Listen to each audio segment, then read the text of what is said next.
Assalamualaikum warahmatullahi wabarakatuh.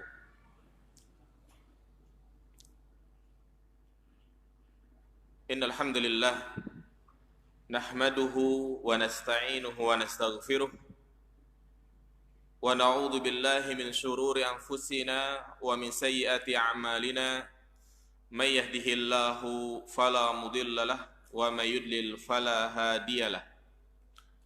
Ashhadu an la ilaha illallah wahdahu la syarika lah wa ashhadu anna Muhammadan abduhu wa rasuluh la nabiyya ba'dah. Allahumma salli ala Muhammad wa ala ali Muhammad. Qala Allah ta'ala fil Qur'anil Karim, ya ayyuhalladzina amanu taqullaha wa qulu qawlan sadida yuslih lakum a'malakum wa yaghfir lakum dhunubakum wa may yuti'illaha wa rasulahu faqad faza fawzan 'azima. Wa qala an-nabiy sallallahu alaihi wasallam, fa inna asdaqal hadisi kitabullah wa khairal hadi hadi Muhammadin sallallahu alaihi wasallam wa syarrul umuri muhdatsatuha fa inna kulla muhdatsatin bid'ah fa inna kulla bid'atin dhalalah wa kulla dhalalatin finnar. Amma ba'du, ayyuhal ikhwah, a'azzani Allahu wa iyyakum jami'an. Alhamdulillah, bersyukur kita kepada Allah Subhanahu wa taala yang telah banyak memberikan nikmat dan karunia kepada kita semuanya. Dan sampai saat ini alhamdulillah Allah Subhanahu wa taala masih memberikan semangat, kesungguhan kepada kita untuk bisa hadir di majlis yang mulia ini. Oleh karena itulah kita memohon kepada Allah agar kita diberikan al-ilmun nafi', ilmu yang bermanfaat. Karena di antara perkara yang harus kita meminta tambahan kepada Allah yaitu tambahan ilmu.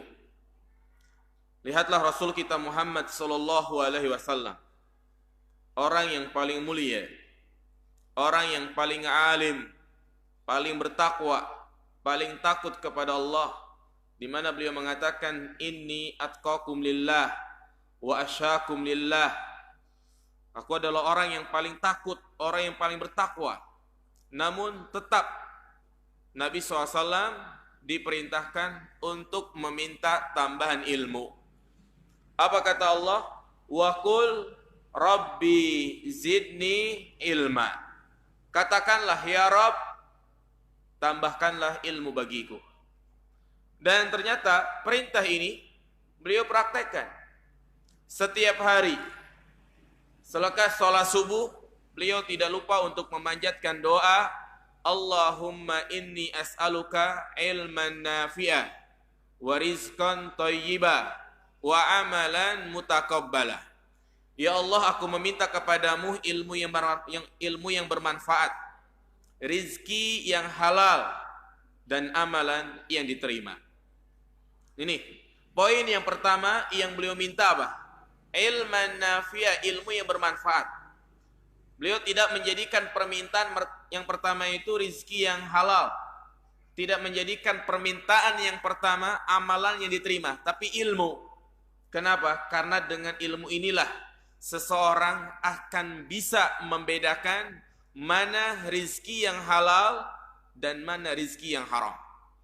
Dengan ilmu inilah seseorang akan bisa memahami bagaimana cara beribadah dengan benar, bagaimana cara beribadah sesuai dengan yang dituntunkan oleh Rasulullah SAW. Ini pentingnya al-ilm jamaah sekalian. Kemudian pembahasan yang akan kita bahas pada kesempatan kali ini yaitu tentang sikap sebagai seorang muslim ketika dia tertimpa musibah dan bencana. Ketika bencana terus melanda, apa sebabnya? dan apa solusinya dan bagaimana sikap kita, ini kita akan bahas.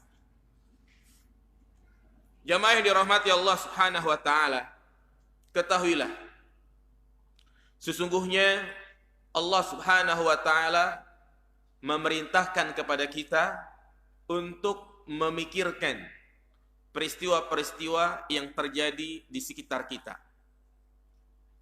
Dan ini merupakan salah satu tujuan Allah memberikan karunia kepada kita berupa akal. Ya. Yang membedakan antara manusia dan hewan. Apa salah satu tujuannya? Apa salah satu bentuk Islam menghormati akal? Allah Subhanahu wa taala menciptakan akal bagi kita bukan untuk menghakimi, bukan untuk menentukan halal haram, bukan. Bukan pula untuk didewakan, didahulukan daripada wahyu Allah Subhanahu wa taala, tidak untuk itu. Tetapi salah satu tujuan akal Allah ciptakan adalah untuk memikirkan apa-apa yang ada di sekitar kita. Apa kata Allah dalam surat Ar-Rum ayat 8? Awalam yatafakkaru fi anfusihim ma khalaqallahu as-samawati wal ard wa ma bainahuma illa bil haqqi wa ajalin musamma. Mengapa mereka tidak memikirkan apa yang terjadi pada diri mereka? Tidaklah Allah menciptakan langit dan bumi dan apa yang ada di antara keduanya illa bil haq, kecuali untuk tujuan yang benar, wa ajali musamma, dan waktu yang telah ditentukan.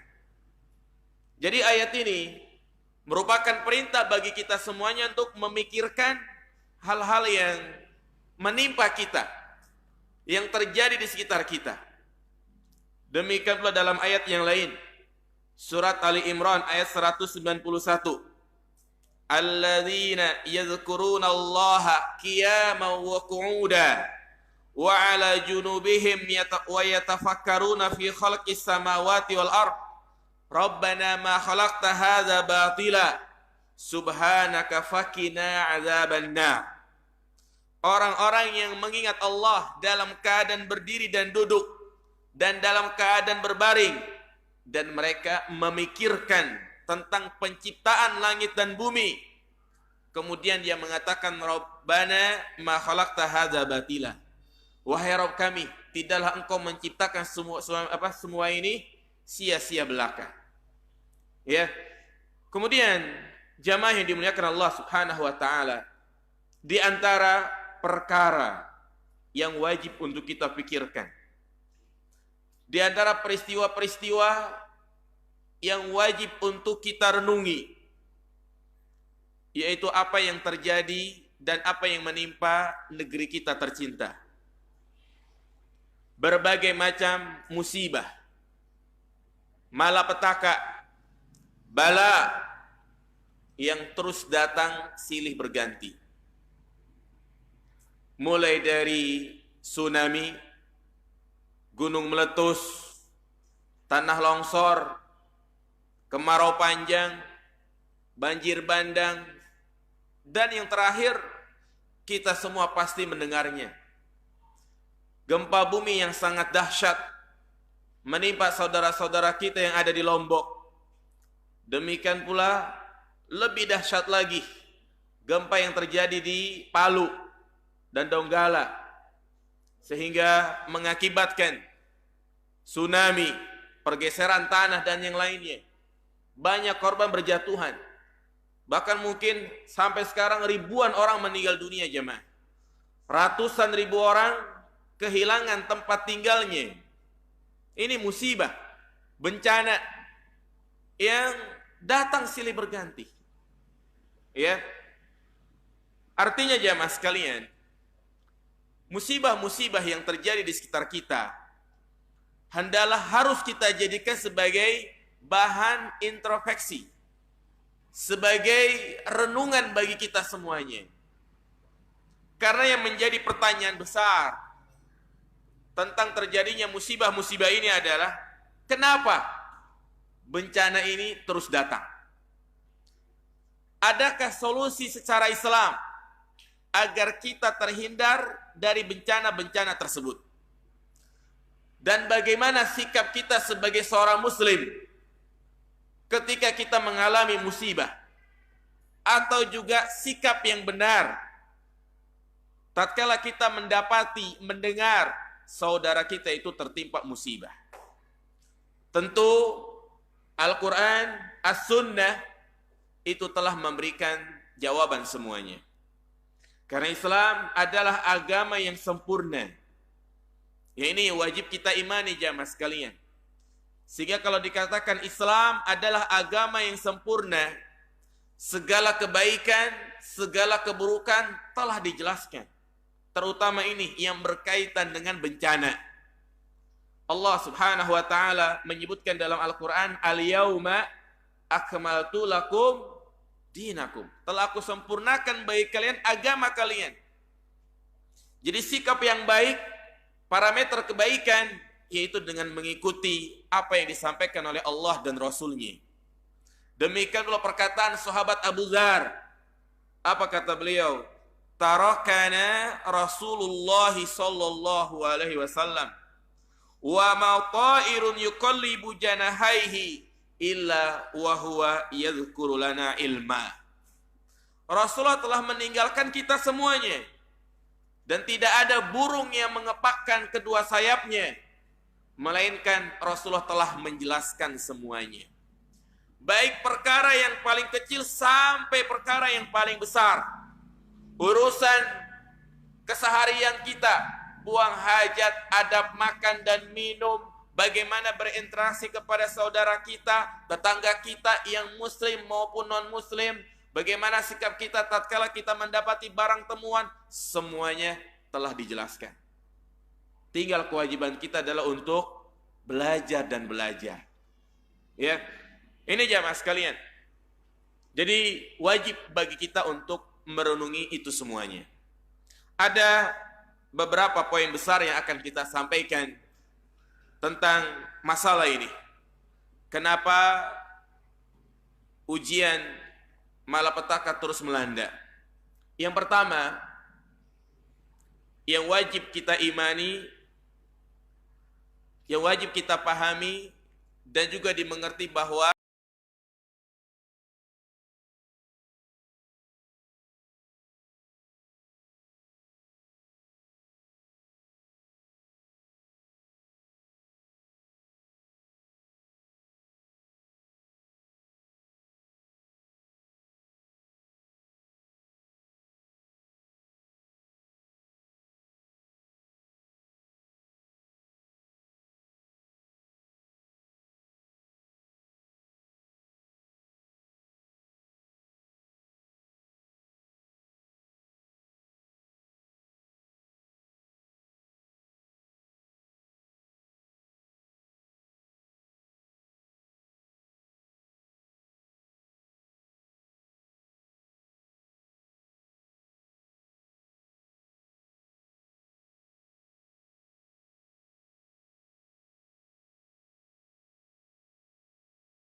ternyata sedang diuji. Ketika kita curhat sama seorang ustadz, Pak Ustadz, itu istri saya kok begini. Pernah gak kita memikirkan kalau ustadz itu sendiri sedang diapain? Sedang diuji. Mungkin banyak utang, mungkin anaknya begini, sakit ataupun yang lainnya. Ya, tidak ada yang sifatnya sempurna jamaah untuk mengarungi kehidupan ini. Ya, makanya Imam Ibnul Qayyim Al-Jauziyah mengatakan, Setiap manusia yang diciptakan di muka bumi ini pasti diuji.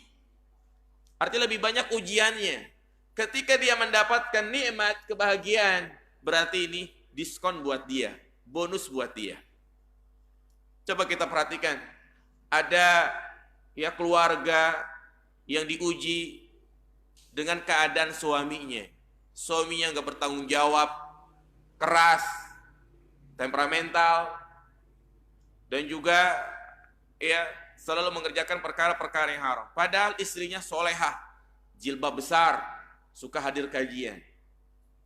Dan ada juga sebaliknya, ya suaminya masya Allah rajin, bertanggung jawab, ganteng, kaya, tapi ternyata istrinya nusus, suka membangkang, bahkan selingkuh dan yang lainnya. Ya, ada juga yang diuji oleh Allah Subhanahu wa taala, yaitu apa? Keluarganya masya Allah, suami istri semuanya punya kekayaan, punya rumah mewah, kendaraan banyak, investasinya juga banyak, kontrakan 10 pintu. Tapi ternyata apa? Belum juga dikarunia anak. Ini ujian jamaah sekalian. Ya. Ada juga semuanya sempurna, anaknya anak punya, istrinya juga solehah, tapi ternyata anak yang nakal. Punya kasus sama polisi. Jadi inilah kehidupan jamaah sekalian. Allah mengatakan alladzi khalaqal mauta wal hayata liyabluwakum. Allah menguji kalian, manakah amal kalian yang paling bagus. Ya. Dan yang namanya ujian, kata Allah di sini dalam surat Shad, bisyari wal khairi, menunjukkan kepada kita bahwa ujian itu bukan hanya hal-hal yang tidak kita senangi saja. Tapi Allah menguji kita dengan dua perkara, yaitu dengan kenikmatan dan juga dengan kesengsaraan. Artinya kenikmatan itu adalah ujian. Ya, ketika seorang diberikan nikmat yang menjadi ujian bagi dia, apakah dia bersyukur atau malah kufur? Ketika Allah memberikan nikmat kepada dia, apakah dia membuat orang yang taat atau malah lalai? Perhatikan, yang namanya kehadiran anak ini nikmat bukan jemaah? Nikmat. Tapi itu akan menjadi suatu bencana kalau dia sampai melalaikan kewajibannya sebagai orang tua. Atau mungkin sampai dia melalaikan kewajibannya sebagai seorang muslim. Apa kata Allah Subhanahu wa taala? Innama amwalukum wa auladukum fitnah. Bahwasanya harta kalian, anak kalian adalah fitnah. Dan juga Allah mengatakan ya ayyuhalladzina amanu la tulhikum amwalukum wa la auladukum. Janganlah kalian dilalaikan karena anak kalian dan harta kalian. Ya. Makanya ketika seorang mendapatkan nikmat, apakah dia bersyukur, apakah dia kufur? Kalau dia kufur, berarti dia gagal di dalam menjalani ujian tersebut. Kalau dia bersyukur, apa kata Allah? La in syakaratum la azidannakum. Dia akan ditambah nikmat. Ya. Ini jadi kebahagiaan, kenikmatan ini merupakan apa? Ujian. Lihat bagaimana Qarun jamaah sekalian. Orang yang paling kaya di zamannya. Ya, tapi karena dia membangkang, enggak mau bersyukur malah kufur, Allah tenggelamkan dia ke dalam tanah. Lihat bagaimana Nabi Sulaiman sama orang yang paling kaya di zamannya. Ya, tapi karena dia bersyukur, semakin tinggi derajatnya di sisi Allah Subhanahu wa taala. Ini bil khairi, Allah menguji dengan apa? Kenikmatan. Ya. Dan juga terkadang Allah Subhanahu wa taala menguji dengan kesengsaraan. Yaitu berupa kejadian-kejadian hal yang kita tidak inginkan. Kehilangan barang yang kita cintai. Kita ditinggalkan oleh orang yang kita cintai. Kadang kita mengharapkan sesuatu tapi ternyata tidak tercapai. Pengen anak itu hafidhoh atau bisa menghafal Quran, tapi ternyata ujung-ujungnya sudah di pesantren kesana sini jadi preman, tukang nongkrong. Ada seperti itu. Ya, ini adalah ujian. Apa kata Allah dalam surat Al-Baqarah 155? Wala nabluwannakum. Perhatikan di sini. Sungguh benar-benar. Berarti ini suatu kepastian. Sungguh benar-benar kami akan menguji kalian minal khaufi, dengan rasa takut. Orang-orang yang ditimpa gempa, mereka merasakan takut yang luar biasa. Wal ju'i, lapar. Wa naqsi minal amwali wal anfusi was samarat, kekurangan harta, kekurangan jiwa, yaitu misalnya anak yang paling dia sayangi meninggal dunia. Istri yang paling dia cintai meninggal duluan. Wasamarat, kekurangan buah-buahan. Wabashiris sabirin, berikanlah kabar gembira bagi orang-orang yang apa? Yang sabar. Ya, ini Allah menguji dengan kesengsaraan, dengan hal-hal yang kita tidak senangi. Tujuannya agar kita apa? Agar kita bersabar. Ini poin penting yang harus kita pahami, bahwa dunia ini adalah apa? Ujian. Ya, ujian adalah suatu yang pasti. Lebih khusus lagi kita sebagai seorang muslim, jamaah sekalian. Sebagai seorang hamba yang beriman, ketika dia menyatakan dirinya Islam, ketika dia menyatakan dirinya beriman kepada Allah, pasti dia akan diuji. Jangan dikira ketika kita masuk Islam enggak ada ujian. Inilah kadang-kadang orang masuk Islam karena yang dia pikirkan adalah materi. Ketika dia masuk Islam, mungkin dia akan ditinggalkan oleh keluarganya, mungkin akan dipecat dari pekerjaannya. Kadang karena memiliki hati yang masih lemah begitu ya, langsung murtad lagi. Ya, makanya ketika dia menyatakan dirinya Islam, jamaah itu pasti diuji. Baik diuji dengan perintahnya atau diuji oleh dengan larangannya, yaitu perintah-perintah Allah dan larang-larangannya. Allah menegaskan dalam surat Al-Ankabut ayat 2. Alif Lam Mim. Ahasiban nasu ayyutraku ayyakulu amanna wa hum la yuftanun. Alif Lam Mim. Apakah manusia mengira ketika seseorang mengatakan kami beriman, mereka tidak diuji begitu saja? Walaqad fatanna alladziina min qablihim, dan sungguh Allah Subhanahu wa taala, sungguh kami telah menguji orang-orang sebelum mereka. Fala ya'lamanna Allahu alladziina shadaqu wa la ya'lamanna al-kadzibin.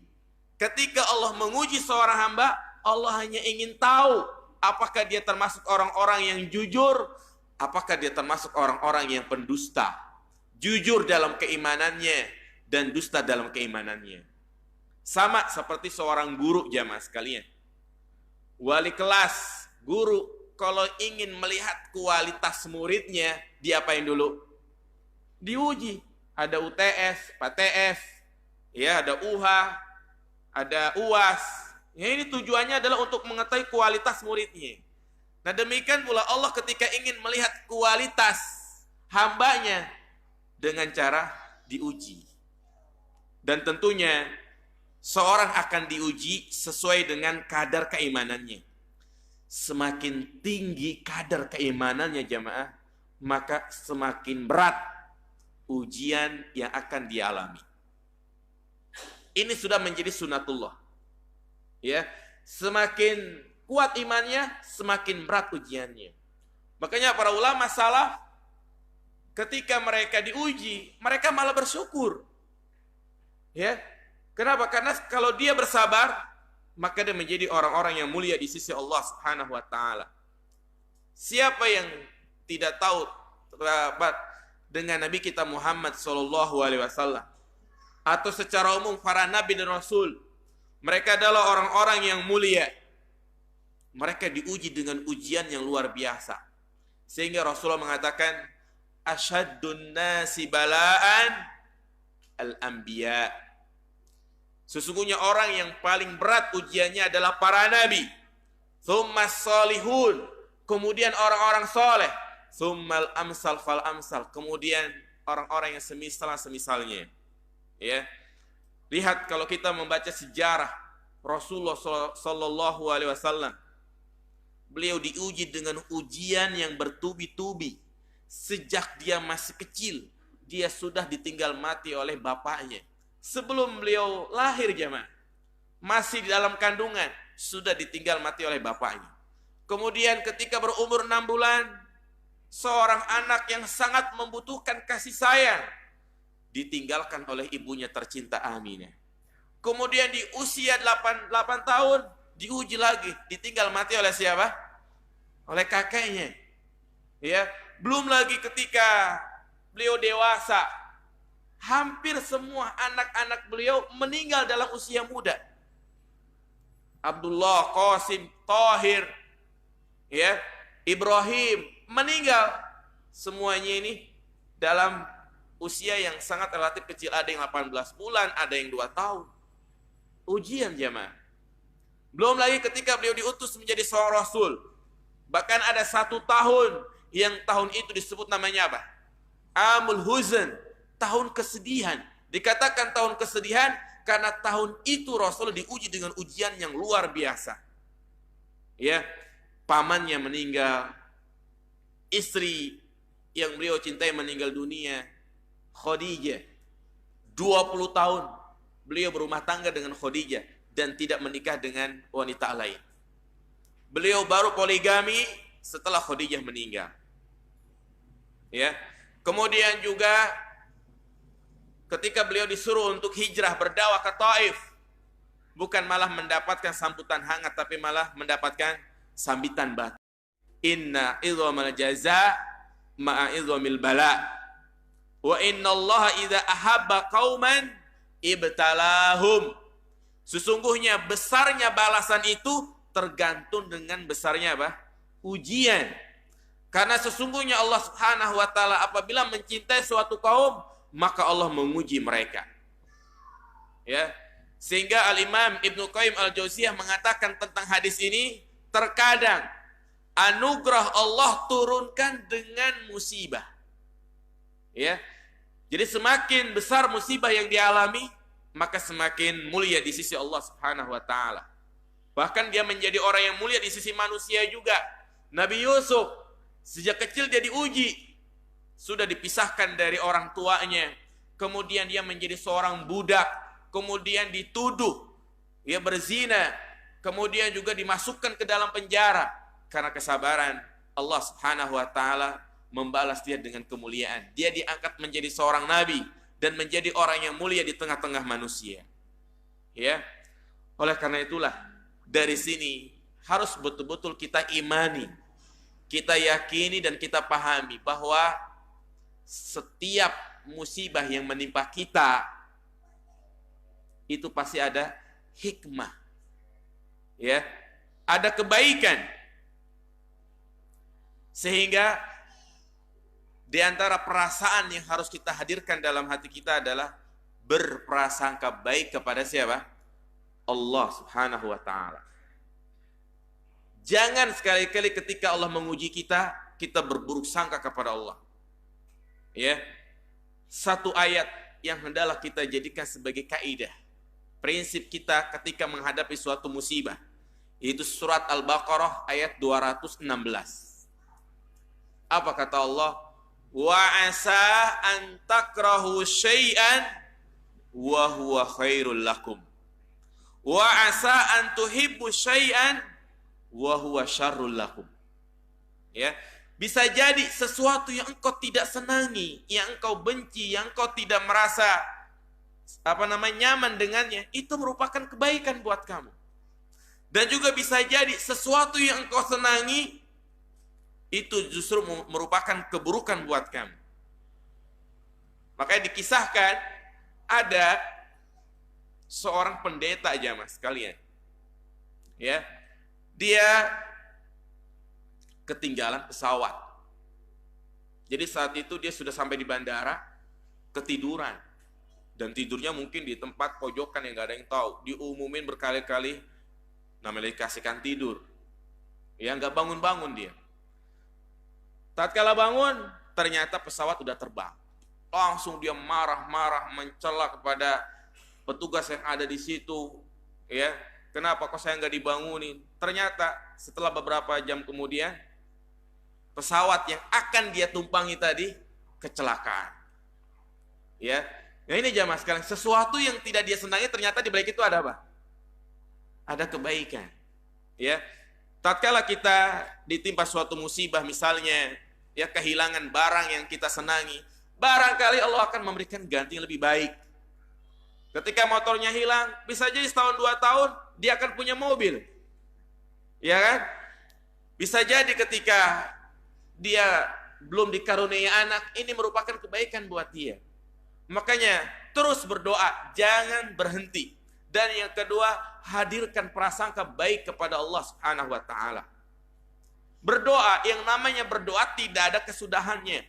Yang namanya orang yang berdoa tidak ada buruknya. Apa kata Nabi SAW? Ketika seorang berdoa, dia tidak meminta keburukan dan juga tidak memutus silaturahim, tidak meminta untuk diputus silaturahim, maka Allah akan memberikan salah satu dari 3 perkara. Imma ayu ajila da'watah. Yang pertama, bisa jadi Allah mengabulkan doanya. Ya. Yang kedua, bisa jadi Allah simpan doanya itu dan Allah akan memberikan yang lebih baik nanti pada hari kiamat. Yang ketiga, bisa jadi Allah akan hindari dia dari segala bentuk keburukan. Ini jadi yang namanya berdoa tidak ada kesudahannya. Kadang ada orang berdoa bertahun-tahun, berbulan-bulan, berhari-hari, tapi kok belum kunjung diijabahi jamaah sekalian.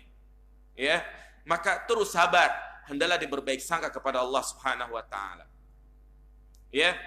Ini makanya ketika seorang terutama di akhir hidupnya, di dalam hatinya itu ada berburuk sangka kepada Allah Subhanahu wa taala, maka ini merupakan kebinasaan buat dia. Kadang iblis menggoda manusia tatkala dia berusia senja. Allah uji dia dengan berbagai penyakit. Ya, dia berobat ke sana ke sini ternyata enggak sembuh-sembuh. Dia berdoa, udah mengeluarkan banyak uang. Akhirnya hatinya mungkin merasa, kok Allah begitu ya? Kok Allah udah gak sayang lagi ya? Percuma saya sholat. Begini nih, orang yang sedang sakit. Maka tatkala kita menjenguk orang yang sakit jamaah sekalian, tidak hanya kita suruh dia untuk ibadah, tapi juga kita hibur dia. Kita support dia agar dia terus bersabar. Kenapa? Karena Allah Subhanahu wa taala menyebutkan dalam hadits qudsi, ana inda dhanni abdi bi. Aku itu tergantung prasangka hambaku. In dhanna khairan fa khairun lahu wa in dhanna syarran fa syarrun lahu. Jika dia berburuk sangka tentangku, maka keburukan buat dia. Ketika dia berprasangka, kok Allah enggak sayang lagi sama saya ya? Kok Allah pelit ya sama saya ya? Maka bisa jadi ketika dia meninggal, dia masuk neraka karena apa ini? Prasangkanya itu. Ya, tapi kalau dia berprasangka baik, mungkin adalah ujian, ini sebagai penghapus dosa. Karena ini, ya, makanya keadaan yang paling utama ketika dia ditimpa musibah adalah bersyukur. Memang berat, ya, tapi yang wajib adalah apa? Bersabar. Kenapa bersyukur? Iya, karena setiap ujian yang dialami ini menjadi penghapus dosa. Ujian yang dialami akan mengangkat derajat dia. Ketika sendalnya hilang, bersyukur alhamdulillah. Ketika istrinya meninggal, alhamdulillah. Bersyukur bukan bisa nikah lagi, enggak. Tapi bersyukur karena bisa jadi Allah akan mengganti ya ujian yang dialami itu tidak lebih besar dari ujian yang lainnya. Nah, jadi ini poin yang pertama yang perlu kita pahami, yang perlu kita yakini bahwa dunia ini adalah tempat ujian. Dan setiap muslim pasti diuji. Jadi jangan suka berkeluh kesah. Apalagi berkeluh kesahnya di mana? Di tembok ratapan gitu kan. Di Facebook. Ya, aduh, suami saya kok jam segini belum pulang. Update gitu kan. Ya. Ini enggak boleh ya, Mas. Jangan suka mengeluh di media-media sosial. Ya. Karena orang yang membaca belum tentu ujiannya itu ya lebih ringan dari dia. Iya. Kemudian jamaah yang dimuliakan Allah Subhanahu wa taala, poin yang kedua, ya, berkaitan dengan bencana yang selalu menimpa negeri ini, yaitu kita wajib mengimani, wajib meyakini bahwa semua musibah yang terjadi di muka bumi ini itu merupakan ketetapan Allah, ya, merupakan takdir dari Allah Subhanahu wa taala.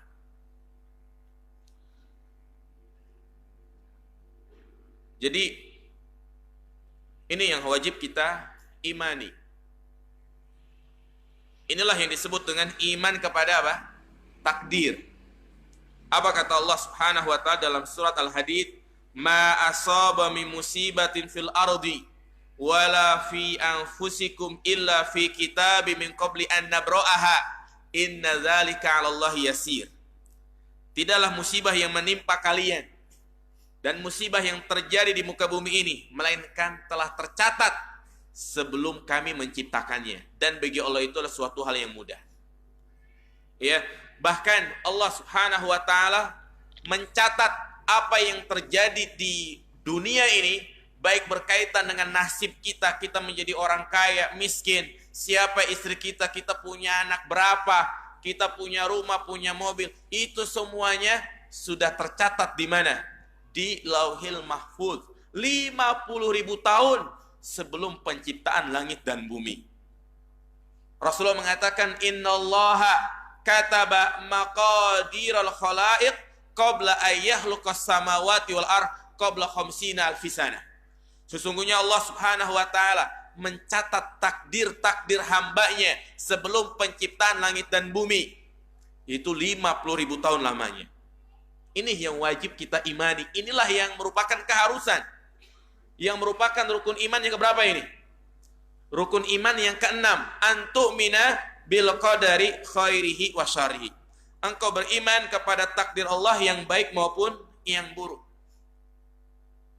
Jadi jangan sampai kita beranggapan terjadinya bencana itu hanya hukum alam. Terjadinya gempa bumi karena pergeseran lempeng bumi, atau ini dan itu dan yang lainnya.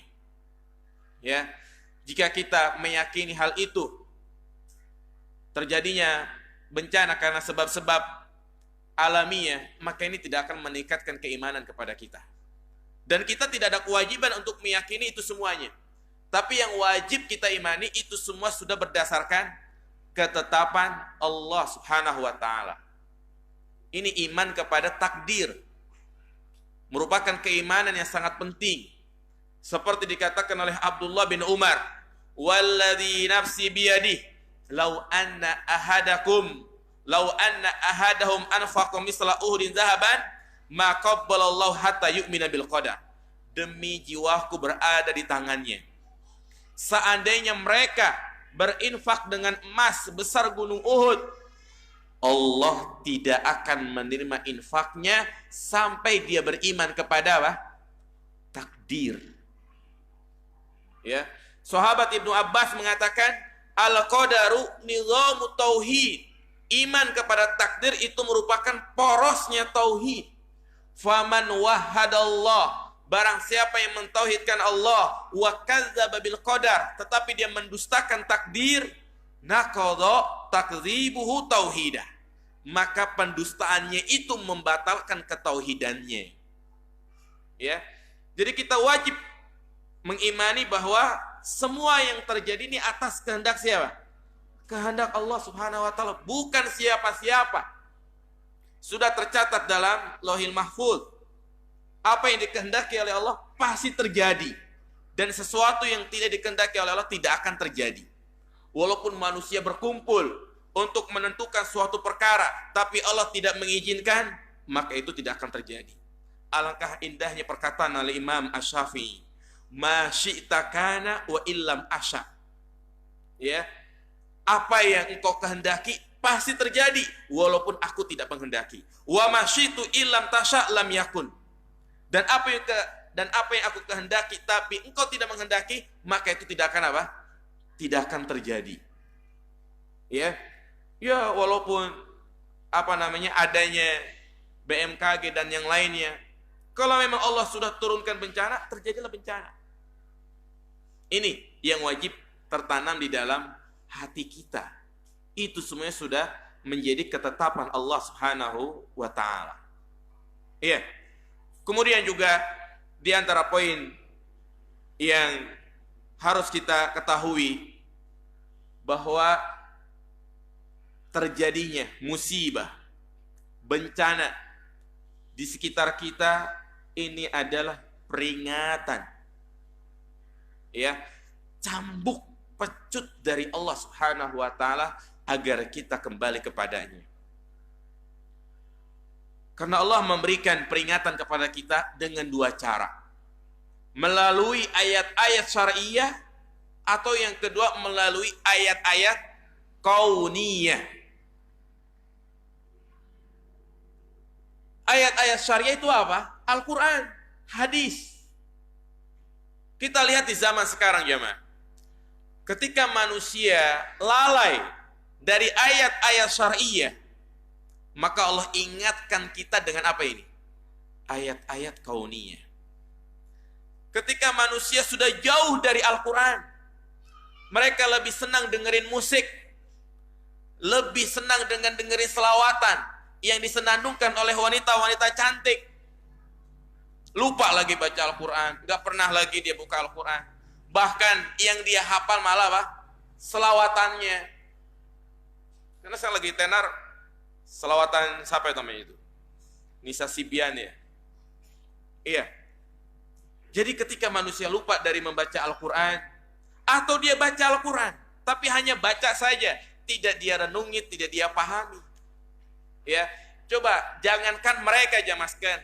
Kalau kita kembali kepada diri kita sendiri, semenjak kita balik atau semenjak kita sudah bisa baca Al-Quran, pernah nggak kita menamatkan baca arti Al-Quran dari ayat pertama sampai ayat terakhir? Jujur, belum pernah kan? Belum pernah. Ya, pernah nggak kita menghatamkan baca Al-Quran 114 surat? Ya, kadang cuma Ramadan doang ya enggak? Itu pun iya. Ya. Ini ketika manusia sibuk dengan media sosial, waktunya habis berselancar di internet, Facebookan, WA-an, IG-an, maka Allah Subhanahu wa taala menegur kita dengan apa ini? Ayat-ayat kauniyah. Ya. Ini kejahilan jemaah. Ya, kita lihat di sana sudah tahu tertimpa gempa malah mengasih sesajen kepada penunggu ya laut yang ada di sana. Jadi ini harus kita pahami, peringatan. La'allahum tujuannya agar kita kembali kepada Allah Subhanahu wa taala. Karena tidaklah terjadi suatu bencana, tidaklah terjadi suatu musibah melainkan disebabkan karena perbuatan dosa, perbuatan maksiat. Siapa yang bilang? Allah Subhanahu wa taala. Allah mengatakan, "Ma asabakum min musibatin fabima kasabat aydikum." Ya, tidaklah musibah menimpa kalian disebabkan karena ulah tangan kalian sendiri. Dan lebih jelas lagi Allah mengatakan dalam surat Ar-Rum ayat 41, "Zaharal fasadu fil barri wal bahr bima kasabat aydin nas liyudhiqahum ba'dalladzi 'amilu la'allahum yarji'un." Telah nampak kerusakan di muka bumi ini, baik di darat maupun di laut, itu disebabkan karena ulah tangan manusia, dosa, baik dosa kecil maupun dosa besar. Tujuannya apa? Allah turunkan kerusakan bencana agar mereka merasakan azab dari sebagian apa yang mereka kerjakan. Allah mengatakan yang Allah turunkan hanya sebagian jamaah. La'allahum yarji'un, agar mereka apa? Agar mereka kembali. Ya, makanya ketika terjadinya bencana seperti ini, hendaklah kita betul-betul sadar jamaah, la'allahum yarji'un, kembali kepada Allah. Jangan sampai tidak ada rasa takut. Ya, orang yang tidak merasa takut dengan adanya bencana-bencana seperti ini, berarti hatinya itu sudah sangat keras.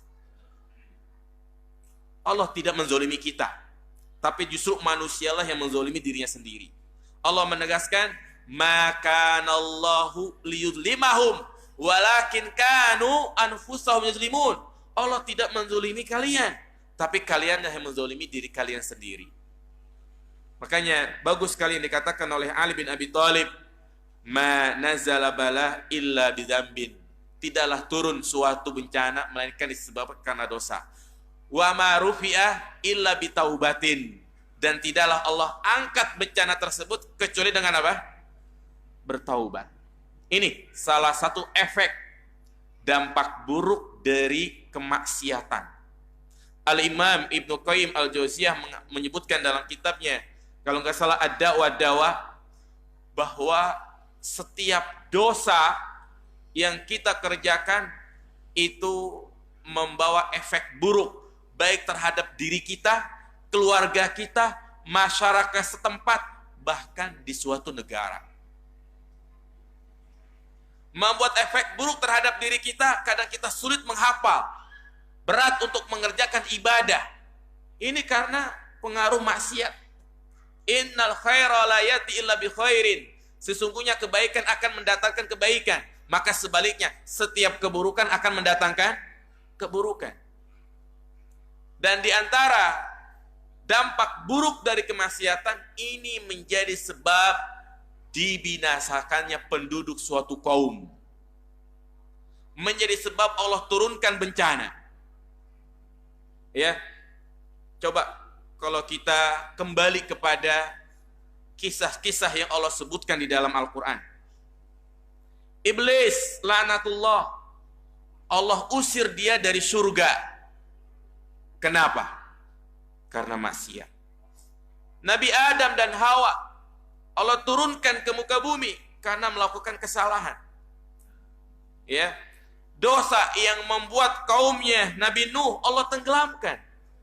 Demikian pula Allah Subhanahu wa taala membuat angin topan yang menghantam kaum Ad dan membuat mereka mati bergelimpangan. Allah pun mengirimkan teriakan yang sangat keras kepada kaum Samud sehingga memotong jantung-jantung mereka. Ya, Allah Subhanahu wa taala membinasakan kaumnya Nabi Lut dengan bencana yang sangat luar biasa yang tidak pernah dialami oleh orang-orang sebelumnya. Allah balikkan permukaan bumi yang di atas menjadi di bawah. Setelah itu Allah hujani mereka dengan batu yang keras. Allah katakan, faja'alna 'aliha safilaha wa amtarna 'alaihim hijaratan min sijil. Kami balik permukaan tanah yang di atas menjadi di bawah. Seperti yang kita lihat di Palu itu kan. Berubah. Ya, tanah bagian dalam menjadi di atas, lumpur-lumpur semuanya ke atas. Tapi lebih dahsyat lagi kaumnya Nabi Lut. Faja'al wa amtorna, dan kami hujani mereka dengan batu yang keras, dengan tanah yang keras. Kenapa? Karena mereka melakukan kemaksiatan homoseksual lesbian. Allah binasakan kaumnya Nabi Su'aib karena mereka berbuat curang terhadap timbangan. Allah tenggelamkan Fir'aun karena dia melakukan kesyirikan. Allah binasakan Qarun karena perbuatan dosa. Semuanya jemaah. Ya. Jadi Allah sebutkan dalam Al-Quran kenapa Allah binasakan umat-umat terdahulu? Karena sebabnya satu. Apa itu? Maksiat, dosa. Dan dosa-dosa yang dilakukan oleh umat-umat terdahulu ternyata ada semuanya di mana? Di negeri kita. Ada semuanya. Ya. Pantas kalau negeri kita hampir setiap tahun terjadi musibah, tsunami, gempa bumi, dolar terus naik, rupiah terus merendah. Ya, kemiskinan di mana-mana. Hati ini nggak pernah merasa tenang, ekonomi nggak pernah stabil. Ya, permusuhan, perkelahian, nggak pernah ada rasa puas dalam hati. Ini karena pengaruh apa? Kemaksiatan. Ya, maka benarlah apa yang difirmankan oleh Allah Subhanahu wa taala tadi, telah nampak kerusakan di muka bumi ini karena disebabkan karena apa? Maksiat dan perbuatan dosa. Ya, apa dosa-dosa yang cepat mendatangkan bencana jemaah? Nah, ini kita bahas. Dosa-dosa yang mengundang bencana. Walaupun tadi secara umum, tapi ada dosa-dosa tertentu yang kalau penduduk negeri melakukannya, ini sangat cepat mendatangkan bencana. Yang pertama adalah syirik jamaah sekalian. Kesyirikan yang sering kita pelajari. Dan juga jangan bosan-bosan untuk mempelajari syirik. Mempelajari kitab tauhid. Kenapa? Karena ini sangat dibutuhkan di tengah-tengah umat di zaman sekarang. Kita harus bisa membantah mereka. Kalau mereka mengajak dialog, kita bisa membantah dengan secara ilmiah. Syirik ini menjadi sebab utama turunnya bencana. Allah Subhanahu wa taala menyebutkan dalam Al-Qur'an, alladzina amanu wa lam yalbisu imanahum bidzulmin ulaika lahumul amnu wa hum muhtadun. Orang-orang yang beriman dan mereka tidak mencampur adukan keimanan mereka dengan kezaliman, itu kesyirikan, maka Allah akan memberikan keamanan dan memberikan petunjuk. Berarti mafhum mukhalafah, pemahaman dari ayat ini, orang Islam yang mencampur adukan keimanan mereka dengan kesyirikan, maka Allah tidak berikan apa? Allah tidak berikan keamanan. Walaupun negeri kita mayoritas Islam, tapi pada kenyataannya membuat hati ini miris jamaah. Kadang orang Arab, orang Saudi bangga, Masya Allah Indonesia mayoritas Muslim. Tapi tatkala mereka datang ke sini, nangis, sedih. Masih banyak praktek-praktek kesyirikan. Tanggal 1 Muharram kemarin, bukan hanya ratusan, ribuan orang berbondong-bondong datang ke keraton di mana itu? Di Solo. Ya. Untuk melakukan ritual kesyirikan tanpa ada rasa malu, tanpa ada rasa bersalah. Kirap Kebo Bule yang mereka menganggap sebagai titisan Kiai Selamat, menunggu kerbau itu buang kotoran, kemudian dibawa pulang sebagai bentuk tabaruk. Nauzubillah jamaah. Ini syirik, jelas-jelas kesyirikan. Tumbal, sesajen, orang percaya dengan jimat, wafak, ya benda-benda yang dikeramatkan, keris. Kemudian masih banyak di sekitar kita dukun-dukun yang berkedok ustadz, penyihir, santet, teluh, tenun. Ini kesyirikan jamaah sekalian, menjadi sebab utama turunnya bencana. Terus yang kedua apa? Riba jamaah sekalian. Riba. Ya. Suatu hal yang kita tidak bisa pungkiri. Di negeri kita yang namanya praktek riba sudah suatu hal yang sulit untuk kita hindari. Mau beli motor ada ribanya, mau beli mobil ada ribanya. Ingat, Allah memberikan ancaman yang sangat keras. Yamhaqullahu riba wa yurbis shadaqat. Allah mencabut keberkahan riba dan mengembangbiakan sedekah. Artinya, kalau di penduduk negeri banyak melakukan praktek-praktek ribawi, siap-siap Allah cabut keberkahan. Dan ingat, Allah mengatakan yamhaqu. Dalam bahasa Arab al-muhku itu Allah mencabut secara pelan-pelan. Sehingga ini menjadi faktor utama. Kenapa rupiah terus merendah, melemah. Dolar terus naik sampai sekarang ini 15.200 ya mas sekalian. Terus naik. Ya, kita sebagai rakyat kadang-kadang cuma nyalahin presidennya, pemimpinnya, menteri keuangannya. Kenapa tidak menyalahkan diri kita sendiri? Karena kita masih melakukan praktek-praktek ribawi. Apalagi negara kita sistem ekonominya ini kapitalis. Coba lihat dari zaman Soeharto, kemudian Megawati, Habibie, SBY, pernah nggak dolar turun lagi sampai 2000? Nggak pernah. Nah ini Allah binasakan secara apa ini? Pelan-pelan jemaah. Ya, tidak ada solusi yang paling jitu kecuali kita yang sudah paham untuk segera meninggalkan praktek-praktek ribawi. Walaupun itu hanya sedikit jamaah. Secuil 1 dirham riba, itu dosanya lebih buruk dari 36 pezina. Kadang dikit-dikit ngambil rumah gitu kan, saya mah ikhlas kok, tepat waktu, bayarnya setiap tanggal 1. Tanpa dia sadari 15 tahun dia melakukan praktek ribawi. Lebih baik kita ngontrak jamaah sekalian sebulan 800.000, 1 juta daripada 15 tahun pekerjaan kita. Ya, tenaga yang kita keluarkan, keringat yang keluar dari tubuh kita tidak membawa keberkahan sama sekali. Ya, Lebih baik kita pakai sepeda ontel jamaah sekalian daripada motor bagus-bagus tapi boleh apa? Ngeriba. Ya. Maka kita jangan tergiur ketika tetangga sudah manasin ninjanya gitu kan, kita masih manasin sayur asem. Ya. Ya ini karena riba bahaya.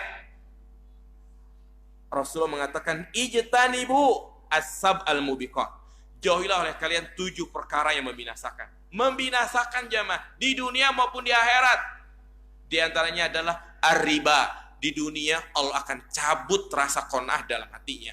Nabi mengatakan, "Ma aksara ahadun minar riba illa kanat akibatu amri ila killah." Seseorang yang dikit-dikit minjem duit ke bank praktek ribawi, Allah akan cabut rasa qanaah dalam hatinya. Ketika dia sudah ngambil mobil misalnya, dia kredit 5 tahun, ternyata tetangganya punya mobil baru expander, pengen lagi yang baru. Seperti itu, tidak ada rasa qanaah, gengsinya tinggi. Ini kalau kita bergelut dalam dunia apa? Dunia riba. Ya, ini sudah menjadi sunnatullah. Apa kata Nabi? Idza tabayatum bil inah wa akhatum aznabal baqar wa raditumuz zara sallatallahu alaikum dzullan la yanzi'u hatta tarji'u ila dinikum. Apabila kalian melakukan jual beli secara inah, yaitu secara riba, dan kalian sibuk dengan ekor sapi, yaitu sibuk dengan dunia, meninggalkan jihad, jauh dari majlis-majlis ilmu, apa kata Nabi? Sallatallahu alaikum dzullan. Allah akan menimpakan kehinaan kepada kalian, dan kehinaan itu akan dicabut kecuali kalian kembali kepada agama Allah. Takut ya mas sekalian, tidak ada kata terlambat. Siapa saja yang sudah tahu nih riba haram, kerja di bank haram, minjem duit di bank haram, tapi dia tetap saja dia lakukan, sama saja dia nantang Allah. Allah mengatakan, fa illam taf'alu fa'danu biharbim minallahi wa rasuli. Jika kalian tetap melakukan praktek-praktek ribawi, tidak ditinggalkan, umumkanlah perang dari Allah dan Rasulnya. Ini baru di dunia, belum di alam kubur, belum di akhirat. Ini sebab utama terjadinya apa? Bencana. Kemudian juga yang ketiga, di antara dosa yang mendatangkan malapetaka, yaitu pilih kasih dalam penegakan hukum. Ya. Yaitu hukum, keadilan dalam masalah hukum tidak ditegakkan. Tumpul ke atas, tajam ke bawah.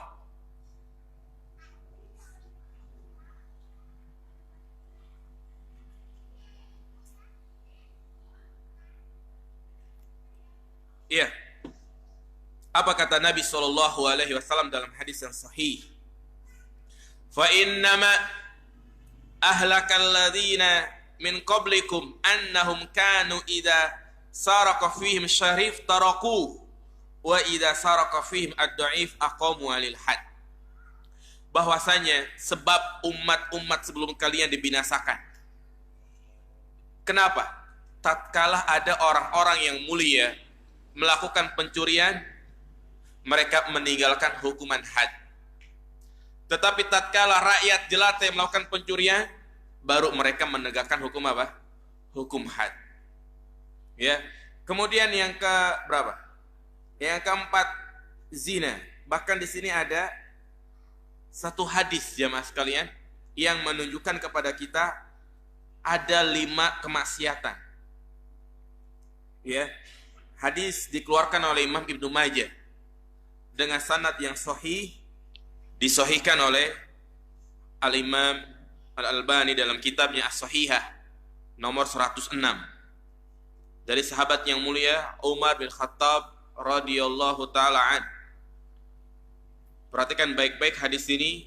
Rasulullah bersabda, "Ya ma'syarul muhajirin." Ini Nabi berceramah, kajian di tengah siapa? Orang-orang muhajirin. Namun hukumnya berlaku juga kepada seluruh umatnya. Khamsun idza btalaitum bihinna. Ada 5 perkara yang apabila kalian terjerumus ke dalamnya, wa'udzubillahi an tudrikuhunna. Aku berlindung kepada Allah agar kalian tidak terjerumus ke dalamnya.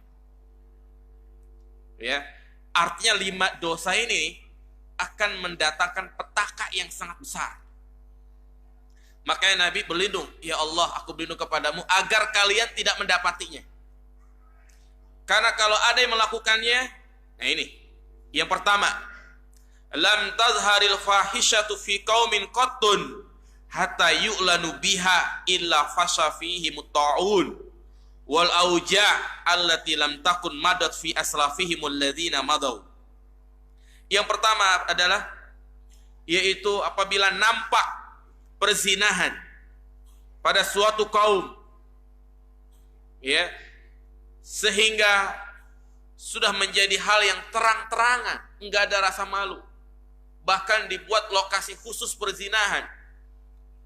Nah, apabila di suatu negeri, di suatu kaum sudah merebak perzinahan, maka apa kata Nabi? Illa fasha fihim, Allah Subhanahu wa taala akan mengirim kepada mereka taun, ya, wabah, wal auja, penyakit-penyakit yang belum pernah dialami oleh generasi-generasi sebelumnya. Ini zina, jamaah.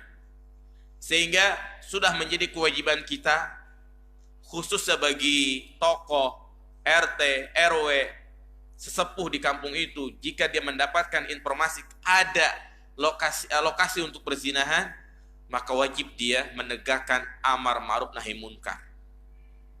Ya, kenapa? Karena kalau Allah sudah turunkan bencana, maka yang kena bukan dia doang, tapi siapa? Semuanya kena. Yang soleh semuanya. Lihat seperti yang ada di Lombok, ya.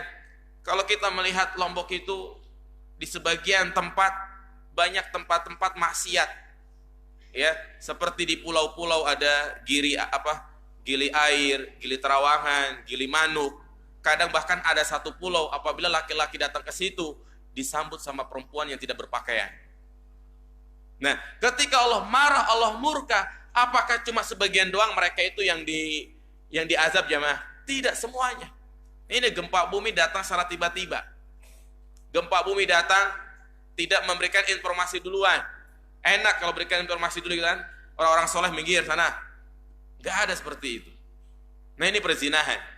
Kemudian kata Nabi yang kedua, walam yankusul mikyal wal mizan illa ukhidu bisinin wa syiddatil maunah wa jawri sultani alaihim. Dan tidaklah mereka mengurangi timbangan, mengurangi takaran. Apa ancamannya? Melainkan mereka akan ditimpa musim pacaklik. Wa syiddatil maunah, susah, ya, krisis. Wa jawri sultan alaihim, dan juga Allah akan memberikan apa? Pemimpin yang zalim. Ya, ini karena mengurangi timbangan. Dan banyak sekarang jemaah, banyak orang yang berbohong, manipulasi data, curang dalam berdagang. Ya, kadang menyembunyikan aib dalam perdagangan.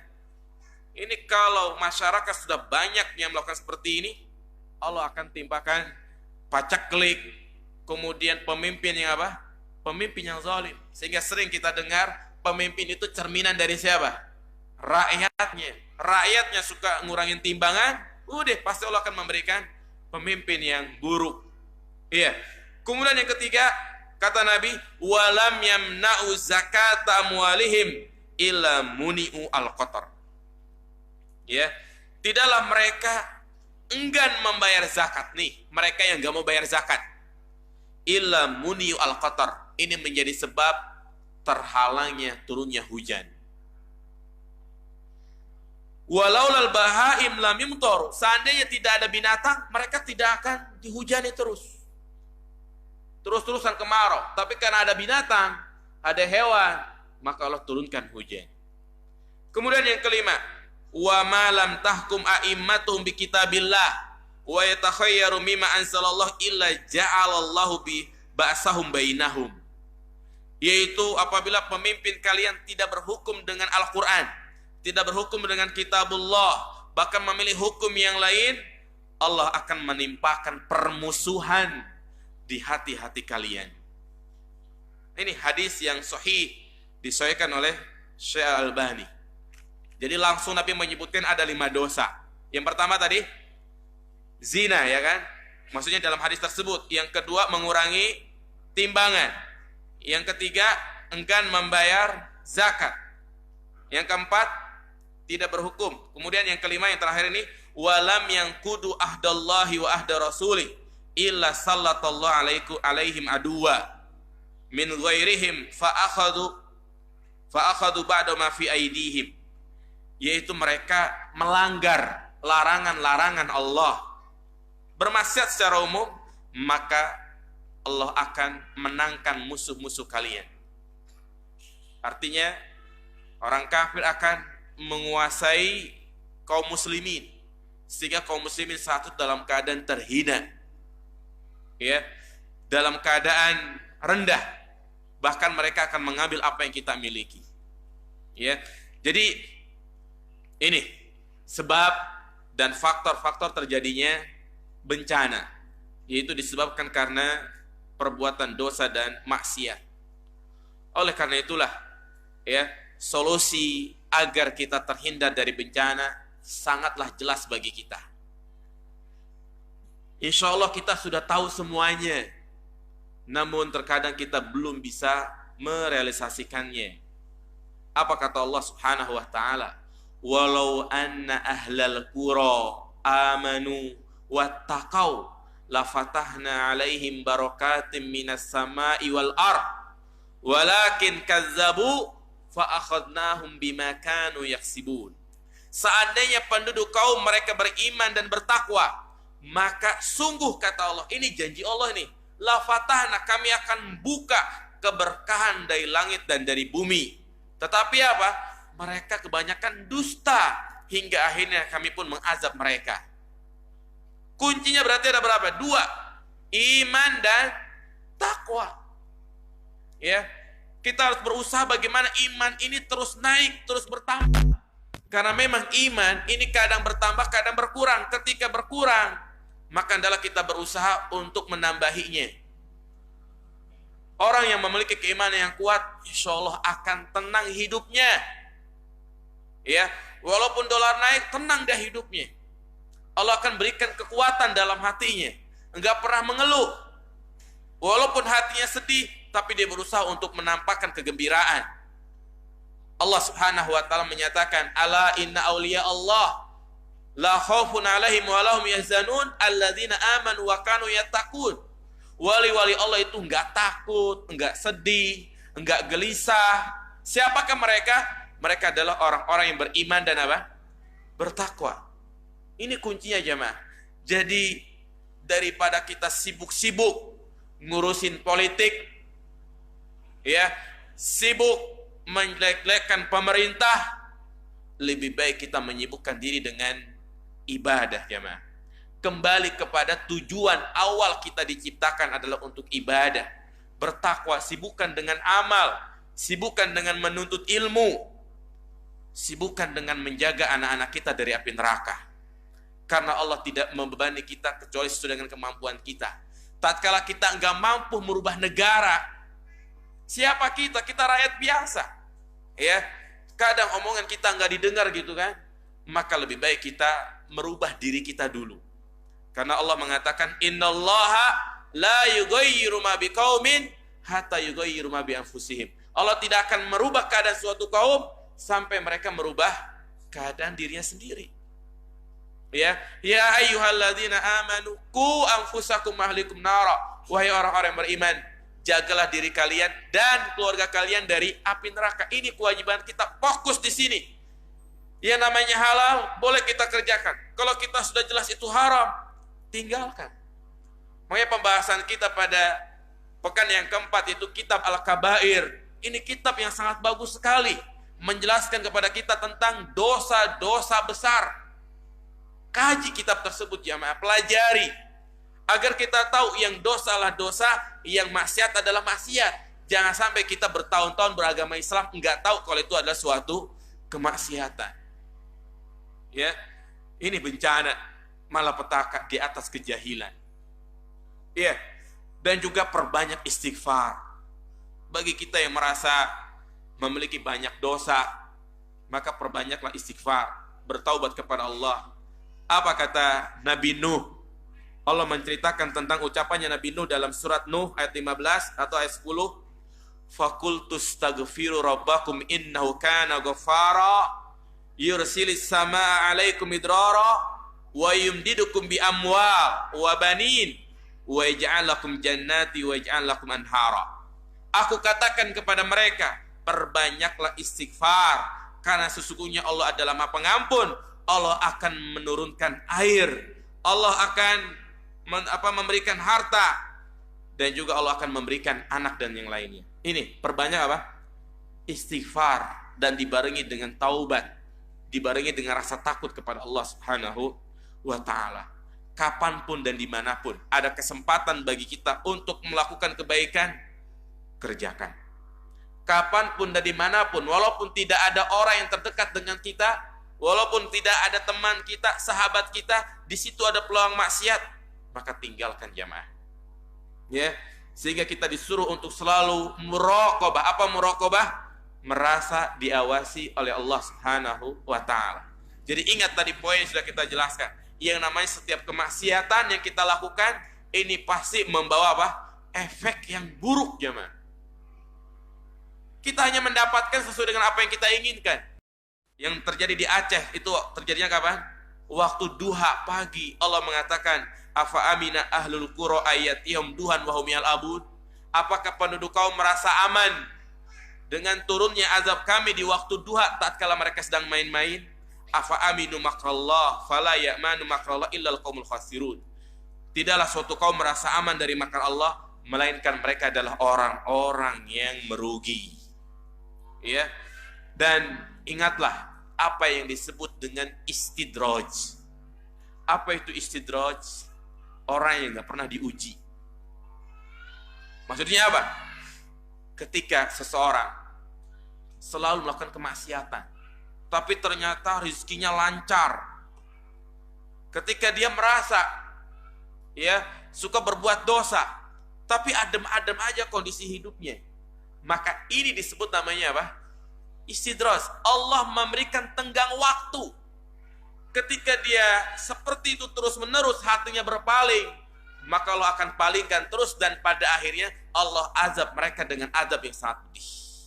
Falamma zagu azagallahu qulubahum. Tatkala mereka berpaling, maka Allah palingkan hatinya.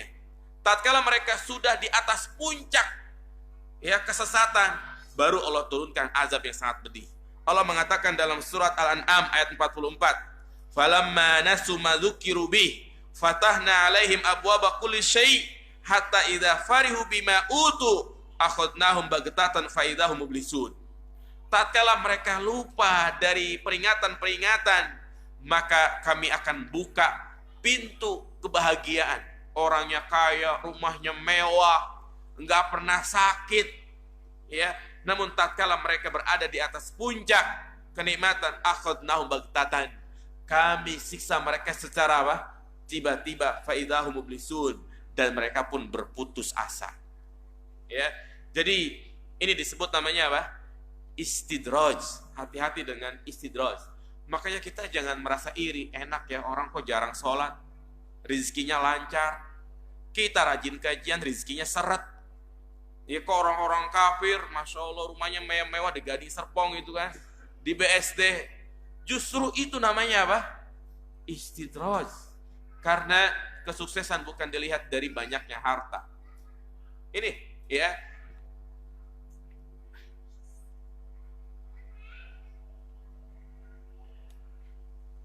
Naam jamaah sekalian.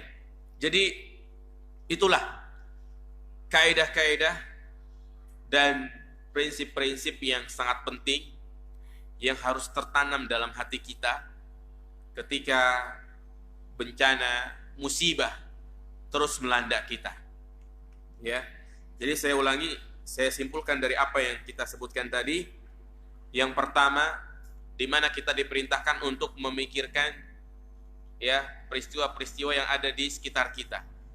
Kemudian kita wajib mengimani bahwa dunia ini adalah tempat apa? Tempat ujian. Dan orang-orang yang beriman pasti pasti diuji. Seorang yang diuji, seorang itu mendapatkan ujian sesuai dengan apa? Kadar keimanannya. Semakin berat ujiannya, kalau dia bersabar, Allah akan memberikan kemuliaan. Dan juga musibah yang terjadi di muka bumi ini merupakan takdir Allah. Jangan kita menganggap itu cuma hukum alam.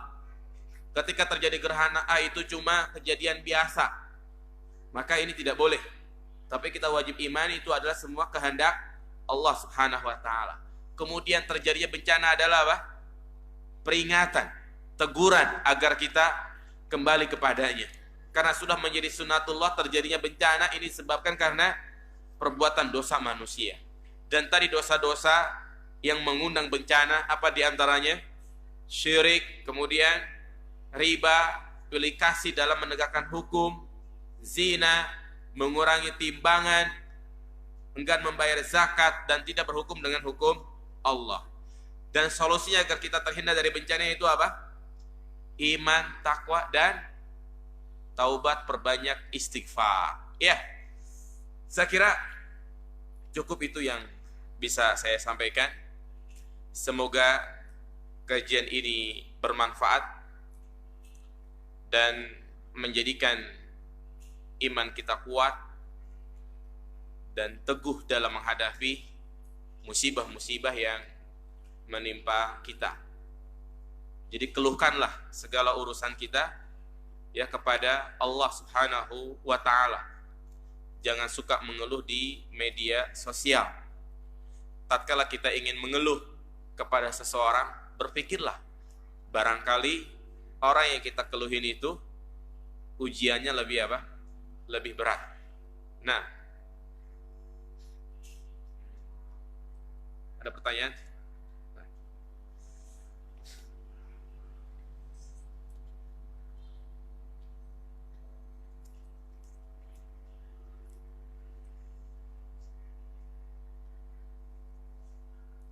Ustadz, bolehkah kita mengeluhkan hati kita di buku harian atau di Facebook namun dengan bahasa yang orang tidak paham, dengan bahasa yang tinggi-tinggi? Nggak boleh, tetap tidak diperbolehkan. Ya, tempat mengeluh beda ya, antara mengeluh dan mencari solusi. Ini beda. Kalau kita ingin mencari solusi, boleh kita datang sama orang yang sekiranya bisa menyelesaikan masalah kita. Kita punya utang banyak begitu kan? Gak apa-apa kita datang sama orang yang punya duit, mau minjem duit. Bukan berarti kita punya utang diem aja. Ya, boleh itu mencari solusi, gak masalah. Mengeluh itu artinya ya dikit-dikit yang mengeluh. Aduh, saya mah orangnya banyak utang. Ya, dikit-dikit mengeluh sakit-sakitan. Ya, maka kita itu jamaah harus punya izah yang kuat. Ya, sekiranya kita bisa menyelesaikan ekonomi kita, udah kita selesaikan sendiri. Kalau bisa jangan pinjam sana pinjam sini, usahakan. Kecuali dalam keadaan sangat darurat. Kalau dikit-dikit kita minta sama orang, ya, atau juga ya dengan bahasa-bahasa sindiran, dia tulis di grup, dia tulis di Facebook yang tujuannya agar orang simpatisan sama dia, ya, maka ini ya suatu sifat yang merendahkan kita. Lebih baik kita memberi, jangan apa? Jangan selalu berharap untuk diberi. Karena kalau orang itu selalu diberi terus, nanti lama-lama tuman. Tahu tuman? Kebiasaan. Sehingga nggak mau berkorban. Ya, ini seorang dai, seorang ustadz, siapapun dia harus punya izah yang kuat. Ya, demikian pula di sini nggak boleh dia dikit-dikit mengeluh di Facebook. Ini seperti orang Yahudi jamaah. Jadi kalau orang Yahudi kan mereka mengeluh di tembok ratapan. Di Israel itu ada tembok ratapan. Nah, ketika seorang Muslim mengeluh di tembok Facebook berarti sama dengan siapa ini? Orang-orang Yahudi. Jadi jadikan Facebook itu media-media untuk dakwah. Ya, sekiranya kalau banyak madorotnya, maka lebih baik ditutup Facebooknya. Ya, nah, Jadi tetap tidak diperbolehkan. Karena apa yang kita tulis itu akan dihisab oleh Allah. Pikirkan terlebih dahulu sebelum kita menulis, ya, sebelum kita nge-share sesuatu di WA, karena itu akan menjadi ya hisab. Makanya tatkala kita punya akun baru, misalnya Facebook, IG, itu menambah hisaban kita. Ya, menambah hisaban kita. Kalau itu adalah kebaikan, insya Allah akan bernilai baik. Tapi kalau itu keburukan, apalagi perempuan, dikit-dikit upload ya foto wajahnya, ini nggak boleh. Bisa jadi ini menjadi dosa jariah. Karena ketika seorang wanita mengupload fotonya, wajahnya, pasti yang kebanyakan perempuan upload fotonya sudah dandan belum?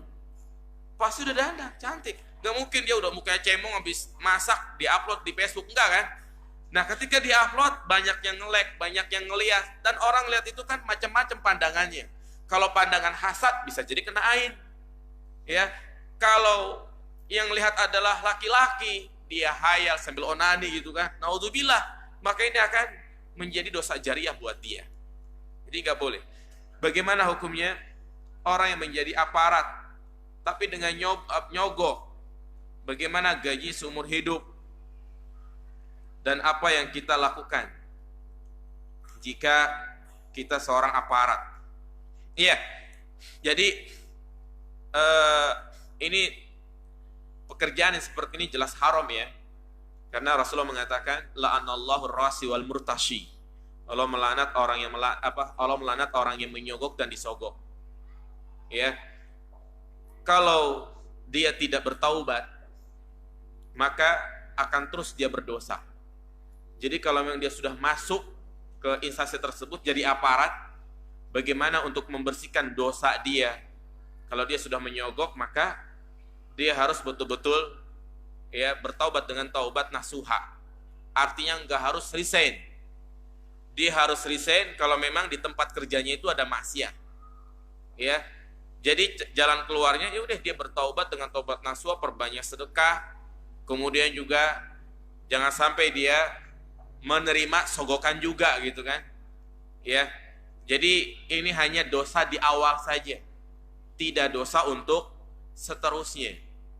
Nah, jadi solusi itu bukan resign tapi dia bertobat dengan taubat nasuha. Jika dahulu kita pernah membeli kendaraan dengan cara riba, tapi setelah kita tahu kalau ternyata riba itu berbahaya, apakah kita harus menjual kendaraan tersebut dan atau tidak apa-apa disimpan? Ya ini ada dua keadaan. Jika memang kendaraannya tersebut belum lunas dan masih lama kreditannya, maka solusi yang terbaik yang pertama adalah segera dilunasi. Ya, dia harus jual aset-asetnya jika memang harus menjual asetnya, menjual emas atau mungkin menjual motornya untuk melunasi utang riba itu. Kalau memang dia tidak punya aset atau juga minjem duit nggak ada gitu kan, maka solusi yang terbaik adalah dia lepas. Artinya dia jual lagi kendaraannya daripada dia bertahun-tahun melakukan transaksi ribawi. Ini kalau memang belum belum lunas. Kemudian yang kedua, kalau itu sudah lunas dan sudah dia pakai dan dia dulu nggak tahu, maka sudah, yang sudah. Artinya nggak perlu dijual. Ya, tinggal banyak dia bertaubat, perbanyak sedekah, dan jangan diulangi lagi. Ya, ini. Kemudian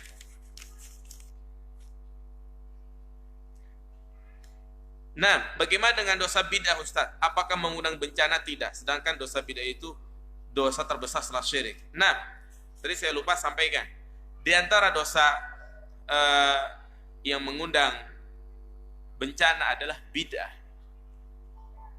Ya, perkara baru dalam agama. Jadi ini dosa yang sangat besar. Karena saya punya tulisan khusus tentang ada 15 bahaya-bahaya bid'ah. Menganggap Nabi itu berkhianat. Kemudian juga ya mengubur sunnah dan juga mendatangkan bencana.